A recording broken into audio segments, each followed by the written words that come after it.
15 январ президенти ҷумҳурии исломии Эрон муҳтарам Масъуд Пизишкиён бо сафари давлатӣ ба ҷумҳурии Тоҷикистон ташриф оварданд. ҳеҷ шодӣ нест андар ин ҷаҳон бартар аз дидори рӯи дӯстон ба кишвари дӯст ва бародари худ хуш омадед. президенти ҷумҳурии Тоҷикистон пешвои миллат муҳтарам Эмомалӣ Раҳмон ба нишони эҳтироми баланд меҳмони олимақом президенти ҷумҳурии исломии Эрон муҳтарам Масъуд Пизишкиёнро самимона истиқбол гирифтанд.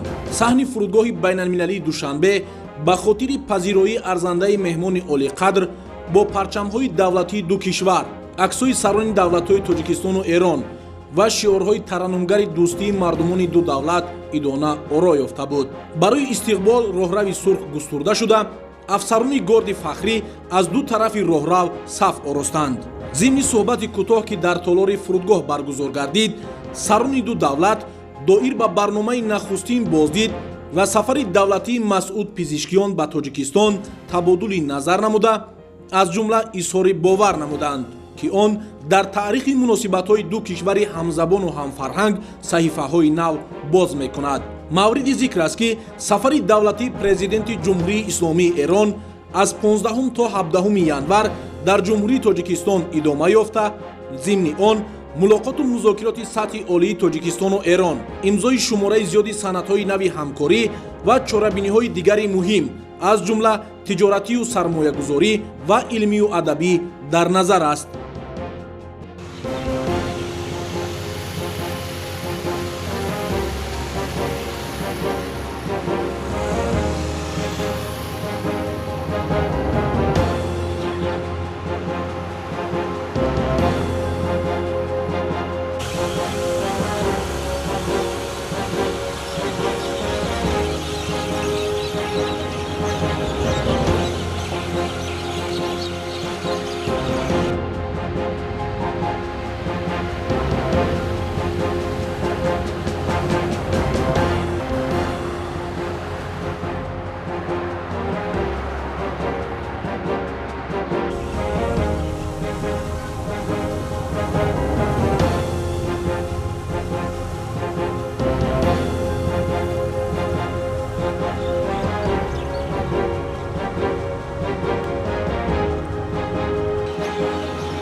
баъди ташриф овардан ба шаҳри Душанбе, пойтахти Тоҷикистони соҳибистиқлол, президенти ҷумҳурии исломии Эрон муҳтарам Масъуд Пизишкиён ба хотири эҳтиром ва арҷ гузоштан ба таъриху фарҳанги ғании миллати тоҷик дар пояи муҷассамаи асосгузори давлати бузурги тоҷикон Сомониён Шоҳ Исмоили Сомонӣ гулчанбар гузоштанд.